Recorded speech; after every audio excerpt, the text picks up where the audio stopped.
And you are live on Facebook. Excellent. Good evening, everyone. The hour of 6:30 having arrived on this 19th of October, 2021, I will now call to order the special meeting of the Common Council for the annual budget address. First order of business after the call of order is the Pledge of Allegiance to the flag. So if people could join me, if you are able, in rising and facing the east and joining me in the pledge.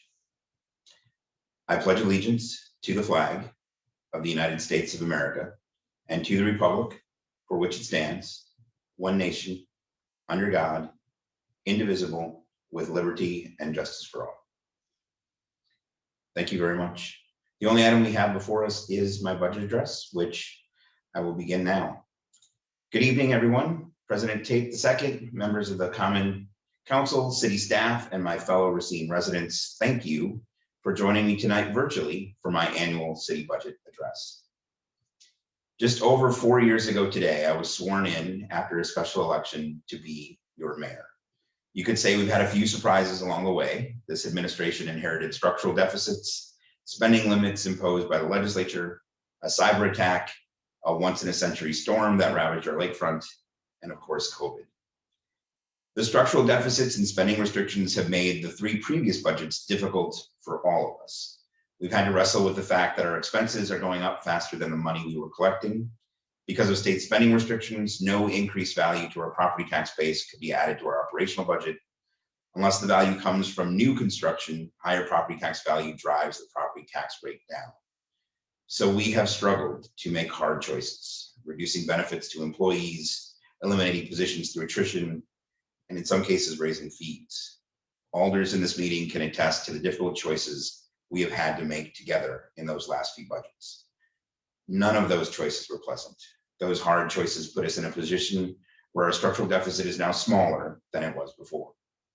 Then COVID hit, devastating the economy locally here as well. And city finances were not immune from the impact of coronavirus. This year was shaping up to be every bit as difficult as previous year's budgets. I stand here today, however, not to deliver a budget address based on austerity or reductions in services or positions. I stand before you now to propose a budget that is balanced, cuts no services, eliminates no staff positions, and reduces the property tax rate. None of this would be possible were it not for President Joe Biden and the American Recovery Plan Act. The city was sent millions in federal dollars to stabilize our budget and reinvest in our community. I want to thank the President of the United States for saving our city and countless cities just like ours all over America. Budgets are an exercise in accounting. City budgets inform taxpayers on how their money is spent to the benefit of our community. But they are also an accounting of our priorities and our values. So big picture, this is a balanced budget that cuts no services, eliminates no positions, and reduces the property tax rates. First, let's start with the numbers. All spending, including the regional water and wastewater utilities, is $218 million. The city's operational budget is $84 million. The property tax levy is $56 million, a 1.19% decrease from last year. And our property tax mill rate will drop slightly from 14.89 to 14.72 per thousand. I want the year 2021 to be remembered as a year where the city of Racine showed our resilience. After the hardships we faced in 2020, 2021 started with hope, change, and progress.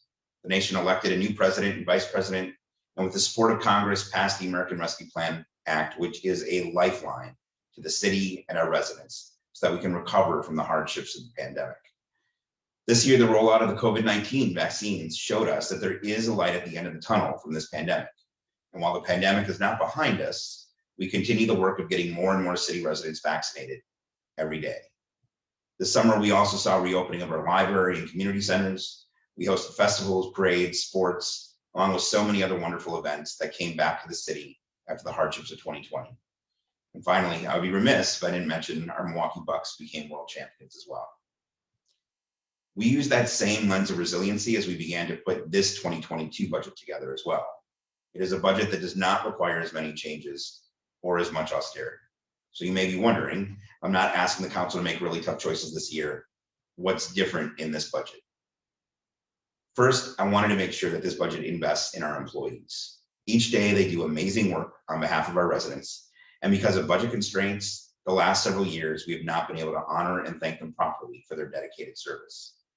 Our departments have been saddled with hiring freezes, suspending pay increases, and benefit changes. Because of federal funding, we're able to offer some important changes for employees. If ever there was a year our employers deserved it, it is now. So many of our employees have had to go above and beyond their normal duties to help mitigate the impact of COVID in our community. I want to take the time to thank all of our employees, particularly those in public health, that have had to work so hard and so long to keep us all as safe as possible in extraordinary circumstances. This budget funds both step increases and a 1% cost of living adjustment for our staff. Since I've been mayor, we've not been able to afford that, but I'm glad we can make that investment this year. Several years ago, I promised to raise the city's minimum wage to $15 an hour by the end of my first full term in office.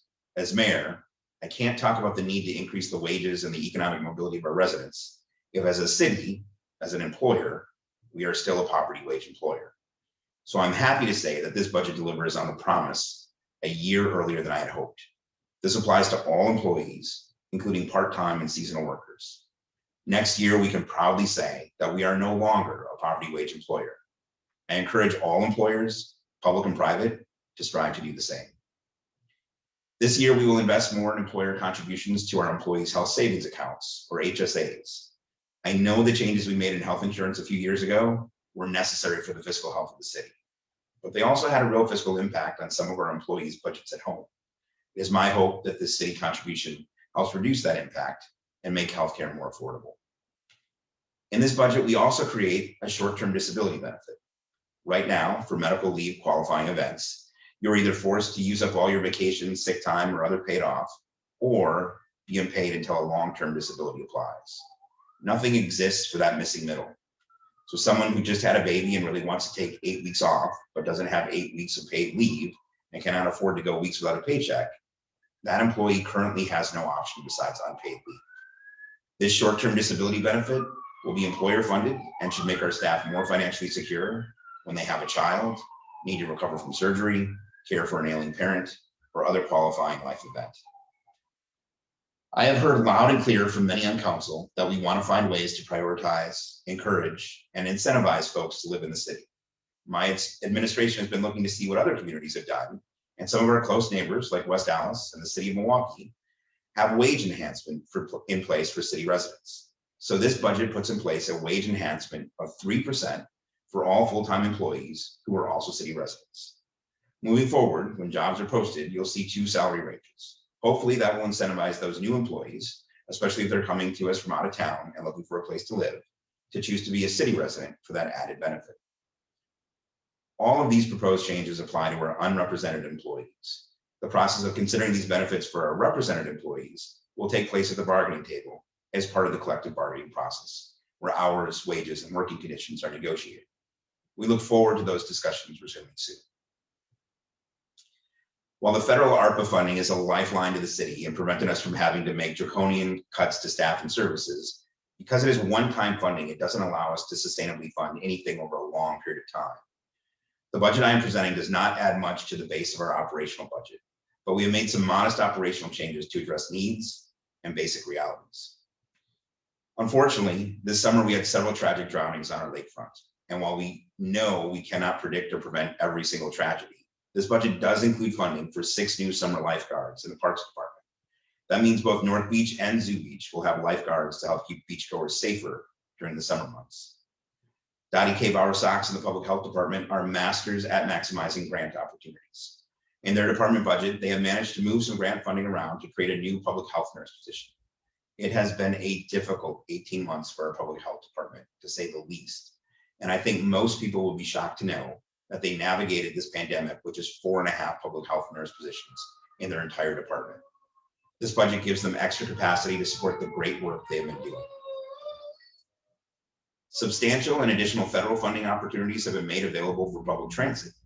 The challenge with transit dollars is that it comes with significant reporting and compliance requirements. However, the federal government will also cover 80% of costs related to transit. So this budget creates a new clerical position for transit to help with that reporting and compliance, which will be 80% funded by the federal government. In the MIS budget, you will notice an additional help desk position. Our new CIO, Adele Edwards, is a welcome addition to the city of Racine and has been evaluating the amount of work and support our departments need. And it has become clear that in order to support technology demands in public safety and other departments, we need additional capacity at the help desk. Thanks to the leadership and innovation of Chief Robinson and Assistant Chief Ramirez, I am proud to say this budget allocates approximately $100,000 to start a police cadet program. We will start small with 5 cadets, but this will allow young people coming out of high school to work part-time with the Racine Police Department while they work towards getting the statutorily required 60 college credits to qualify to be a police officer. This budget creates the opportunity for the police department to present a plan to council that will recruit locally and help us achieve our goals of hiring a more diverse group of city residents to be our future officers. This budget also creates positions in the Neighborhood Enforcement Division, or NED, to increase capacity for both the rents program and the increase in complaints for the unit. These investments will add much needed capacity for our efforts to stabilize our neighborhoods.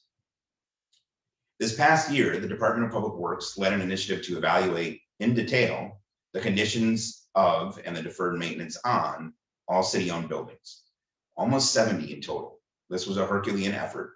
The outcome was a facilities conditions assessment detailing out more than $100 million in deferred maintenance on buildings with an average age of 65 years. When you look at the facilities page of the capital improvement plan this year, you can see the cost is outlined in the facilities conditions assessment. However, as members of the council are keenly aware, we do not have an extra $100 million at our disposal to just maintain our buildings. So in 2022, we will put together a strategic plan to prioritize repairing what makes sense, consolidating when appropriate, and replacing when necessary. Last year, we diverted all of the concrete street paving budget to lakefront restoration because of historic storms we had in January 2020. This year, we returned to norms and we'll get back to investing $2.9 million to concrete street paving. While it was planned for and anticipated in last year's capital improvement plan, the 2022 budget includes $3.5 million to help fund the build out of the new Racine Community Health Clinic and Community Center in the Lincoln King neighborhood next to Julian Thomas Elementary School. With support from Smith Group, we spent 2021 planning out this project. The city of Racine remains the largest city in the Midwest without a federally funded clinic. The completion of this project will go a long way to addressing one of the greatest disparities in our community, healthcare. This will be a transformational project for the city. We will continue to identify other sources of revenue, public and private, to leverage resources to make this project a reality. I'm happy to commit $3.5 million of city borrowing towards this $51 million project. One of the first acts of my administration was to commit to the Paris Climate Accord. Since then, President Biden has called for an historic federal investment in decarbonizing the economy by 50% by 2030. Should those resources come to pass, well, Racine will have a robust plan to try to reduce our carbon footprint and its contribution to climate change.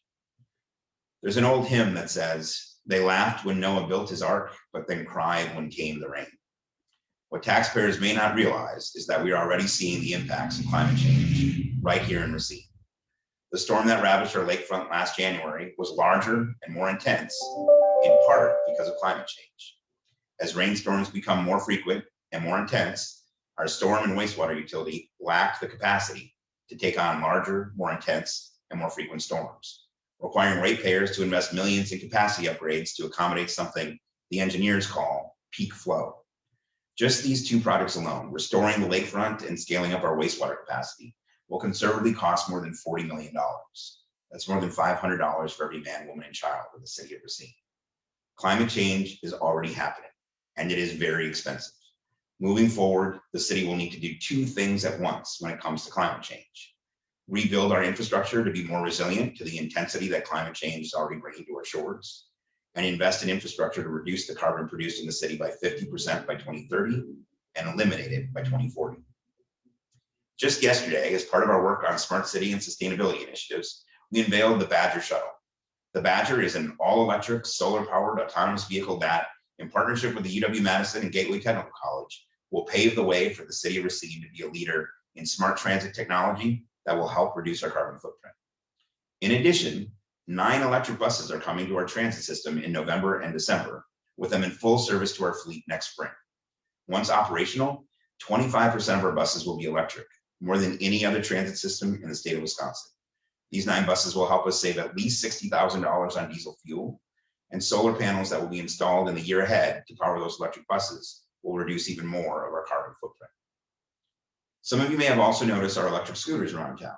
In just the first year, more than 11,000 rides were taken on these scooters. Nearly 300 people used them to commute on a regular basis, and 5.3 tons of carbon were mitigated from the use of these scooters. We will continue to work in the year ahead for innovative ways to save on energy and meet our climate goals. If there is anything we have learned about coronavirus in the last 2 years, it is that there are no shortcuts. If we want to stop wearing masks, if we want the economy to fully recover, if we want our children to safely attend school without the threat of catching a deadly disease, if we want to be done with this, and we all do, we have to increase the vaccination rates in our community. Nationally, nearly 58% of the country is fully vaccinated. In Racine, we are just over 45%. Some of you may be hoping that soon enough COVID will burn itself out, that we can overcome it by ignoring it. We cannot. If I have one prayer for the next year's budget address, it would be to not have to discuss COVID as anything more than something we were able to overcome. That prayer can only be answered by you, by all of us in our community. It requires us to acknowledge that our actions impact not only ourselves, but our neighbors as well. The best way to protect ourselves and the ones we love from the most negative impacts of COVID is by getting a vaccine. So this is my appeal. If you've been hesitant to get vaccinated, if you don't like shots, and really who does, if you have questions about whether or not the vaccine is safe, we stand ready to walk you through those discussions. Pop-up clinics and incentives will continue as we work with you to help us all overcome COVID. Last year, the police department saw a large number of retirements. Our new chief and his team have been working to hire officers to get us to full force. In addition to hiring an historic number of new officers, there are 2 big changes. The cadet program I mentioned earlier, and new body and dash cams to maintain our commitment to safety and transparency in our police department.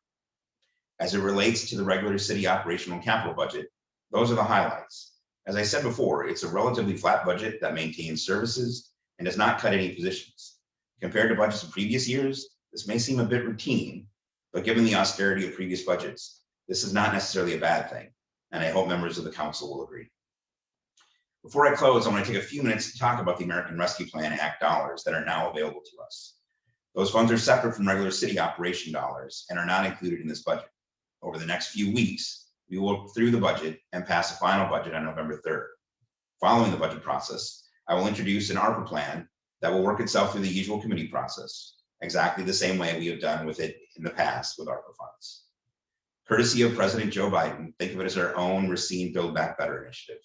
How we allocate those funds merits its own intentional conversation, and it deserves to be vetted after the budget process. As I said in my State of the City address, the American Rescue Plan affords us new opportunities to both stabilize our budget and build a better community. We should use this funding to do exactly what the title of the act says: rescue the city from the impacts and devastation of COVID-19. Rescue Plan funds give us a once-in-a-generation opportunity to scale up programs, to measure our success, focus on equity, and make real impacts on the disparities and deficits that we know exist in this community. As a reminder, the Common Council has already allocated roughly $9 million of ARPA funds to help address the very real needs of our community. The council has already invested in rental and mortgage assistance for those impacted by COVID, vaccination incentives, homeownership grants, land banking, waiving fees to local businesses, 2 medical fire engines, project positions for compliance, grant writing and outreach, wage increases for our hardest to recruit positions. And later tonight, we will consider Alder Meekman's proposal to fund an equity officer position with ARPA dollars. That would be an excellent use of ARPA funds, and I hope that the council will approve the funding.